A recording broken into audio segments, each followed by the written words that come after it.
उस वक्त करीबन मेरी उम्र 12 साल की रही होगी। मेरे सबसे प्यारे चाचा जगदीश जो रसिया से कनाडा हमें मिलने आ रहे थे।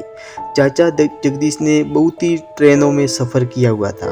उनके पास सुनाने के लिए हर बार कोई ना कोई नई कहानी हुआ करती थी, पर यह ट्रेन स्टेशन की कहानी बाकी सभी कहानियों से अलग थी।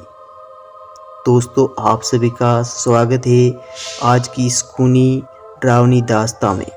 अगर दोस्तों आप चैनल पर पहली बार हो तो रशिया अलर्ट को सब्सक्राइब जरूर से कर दीजिएगा, ताकि आपको आगे ऐसी डरावनी कहानियां सुनने को मिलेगी। चलिए दोस्तों, देरी ना करते हुए हम कहानी को स्टार्ट करते हैं। यह बात है 1960 की। चाचा जगदीश ने ट्रेन से अपने गांव से दूसरे गांव अपने परिवार से मिलने जा रहे थे। उन्हें अगले स्टेशन पर ही उतरना पड़ा, जहां उन्हें दूसरी ट्रेन पकड़नी थी। जब वह नीचे उतरे, उन्होंने देखा पूरा स्टेशन खाली था। उस स्टेशन पर बस एक पुरानी झोपड़ी थी।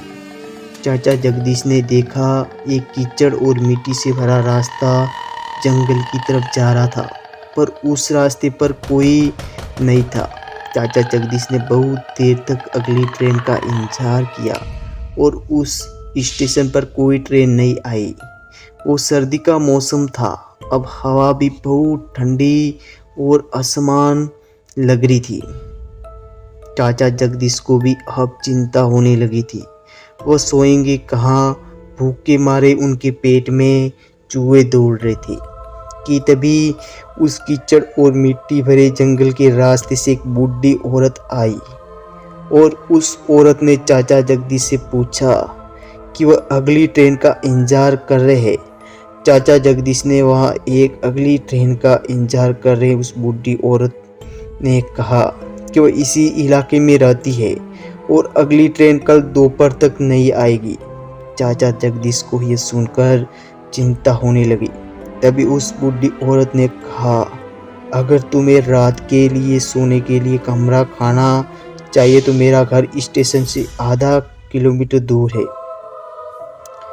चाचा जगदीश का उस करारे ठंड भूखे पेट जंगल के बीच में उस स्टेशन पर कोई सोने को इरादा नहीं था, तो उन्होंने उस बूढ़ी औरत को ऑफर को एक्सेप्ट कर लिया। चाचा जगदीश ने अपना सूटकेस उठाया और उस कीचड़ से भरे काले जंगल में उस रास्तों पर चल दिए। दोनों साथ में जंगल से जा रहे थे।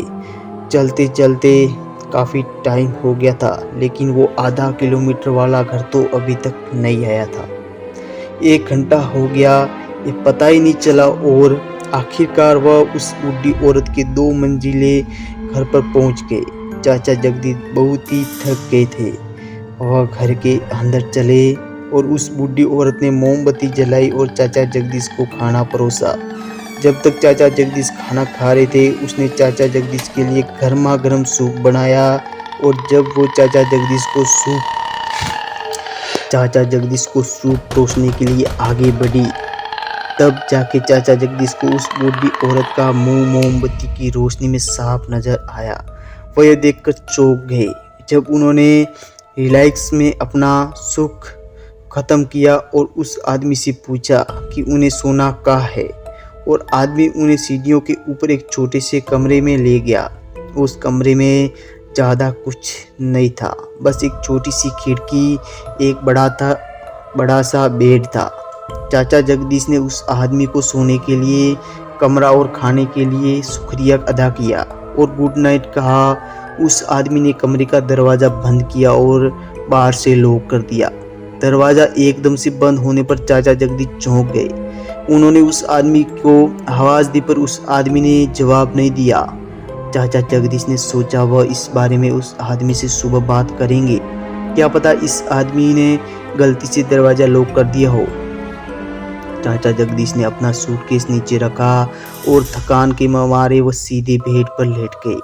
थोड़ी देर बाद उसे नींद आने लगी और वह सोचा वह सोने के वाले ही होते हैं कि उन्होंने ज़ोर से पेशाब आ जाती है।